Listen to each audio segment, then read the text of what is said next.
Welcome करती हूँ आपको अपने चैनल मज़ेदार सस्ते खाने में। जहाँ रहें खुश रहें आबाद रहें और अल्लाह ताला हम सबके दस्तरखान ऐसे ही वसी रखे, आमीन। तो आज की रेसिपी बहुत ही मज़ेदार है। ये चावलों की है, ये आलू पुलाव है या आलू की तहारी कह लें आप, जो भी आप इसको कहना चाहें। तो ये है चावल। चावल मैंने लिए हैं बासमती 3 मग्गे।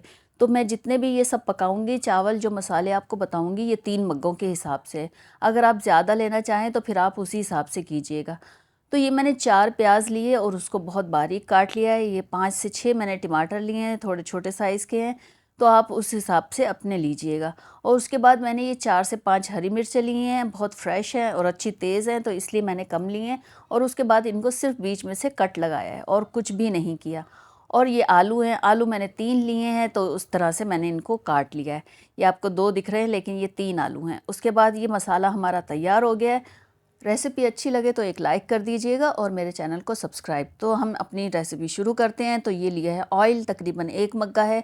ये बड़ी कढ़ाई है इसलिए आपको लग रहा है। तो एक तेज़पात डाला है, एक स्टार फूल डाला है तोड़ के, 8 से 10 हमने काली मिर्च डाली हैं, 7 से 8 हमने लौंग डाली है, 1-2 टुकड़े दालचीनी के डाले हैं, एक बड़ी इलायची डाली है और चौथाई चम्मच काला ज़ीरा डाला है, चौथाई चम्मच हमने सफ़ेद ज़ीरा डाला है।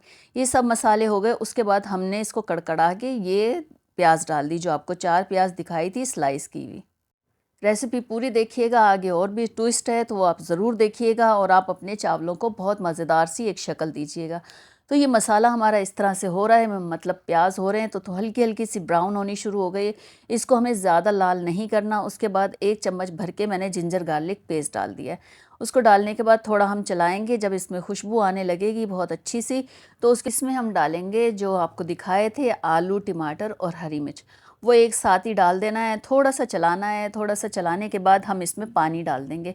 इतना पानी डालेंगे कि मसाला भी गल जाए और आलू भी गल जाए। और उसके बाद मैंने ये 2 चम्मच भर के नमक डाला है। नमक वैसे आप अपने हिसाब से चख लीजिएगा कि कितना होना चाहिए चावलों में। आप लोगों को पता है चावलों में थोड़ा नमक तीखा होता है तो ज़्यादा सही रहता है। उसके बाद ये थोड़ा सा मैंने चलाया 15 मिनट देने के बाद, लेकिन अभी भी मसाला भी कच्चा है और आलू भी। और फिर इसको कवर करके दोबारा से रख दिया। अब थोड़ा सा मसाला फिर उठाया तो थोड़ा सा मसाला हमारा नरम हो चुका है। नरम होने के बाद ये देखिए अभी भी मेरा ख्याल में इसमें आलू में कसर है। मैं आपको चेक करके दिखाती हूँ। ये इस तरह से टमाटर भी अभी कच्चे हैं, पता नहीं भाई कैसे टमाटर आ रहे हैं जो गल ही नहीं रहे। और ये देखिए जी आलू अभी कच्चे हैं, तो हम इसको दोबारा से कवर करके रख देंगे। इसको फिर हमने 10 मिनट टाइम दिया है। 10 मिनट बाद फिर से उठाया तो देखें कुछ मसाला गल चुका है, यानी टमाटर वगैरह गल चुके हैं। और मेरा ख्याल में आलू भी हो गए होंगे। मैं आपको चेक करके अभी दिखाती हूँ। थोड़ा मैं ये मसाला पीस लूँ। टमाटर बहुत ख़राब आ रहे हैं आजकल, पता नहीं कैसे आ रहे हैं, जो गलते नहीं हैं। एक ज़माने में ऐसे होते थे, डालते थे और वो गल जाते थे जल्दी से। तो ये थोड़ा सा मैं इसको पीस रही हूँ ताकि अच्छा सा मसाला, अच्छी सी ग्रेवी बन जाए। तो ये मैंने आलू उठाया और ये छुरी से इसको काट के देखा है, तकरीबन हो चुका है। बहुत हल्का सा कच्चा है, लेकिन अब जब हम चावलों में डालेंगे और चावलों में दम लगाएंगे तो ये बिल्कुल सॉफ्ट हो जाएगा। तो इस तरह से ये हमारा मसाला हो गया तैयार। ऑयल भी देखें आपको बिल्कुल अच्छा सही लग रहा है। और ये है, अब ये ट्विस्ट है, ये हमारे पास जो बचे हुए सालन होते हैं, ये मैंने बहुत सारी वीडियोस बनाई हुई हैं जिसके सालन बचे हुए हैं।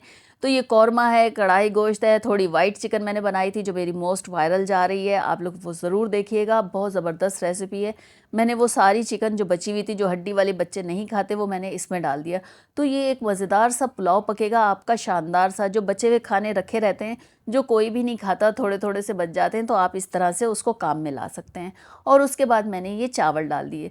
चावल पानी के साथ ही डालें। ये तकरीबन 1 गिलास मैंने पानी लिया है, उसके साथ ही था चावलों के साथ, और मैंने ये डाल दिया। लेकिन पानी में अभी और भी डालूंगी क्योंकि ये मुझे कम लग रहा है। तो आधे मग्गे के करीब मैंने इसमें पानी और डाल दिया। अब ये देखिए ये इतने डूबे हुए चावल हो चुके हैं।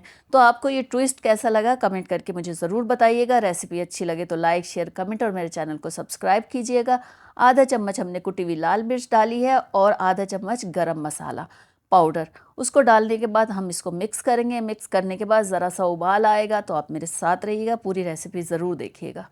जब ये इस तरह से इसका पानी खुश्क हो रहा था, उसके बाद जो है हम इसको दम पे लगाएंगे। नीचे मैंने तवा रखा है, तवा अच्छा गर्म कर लिया था।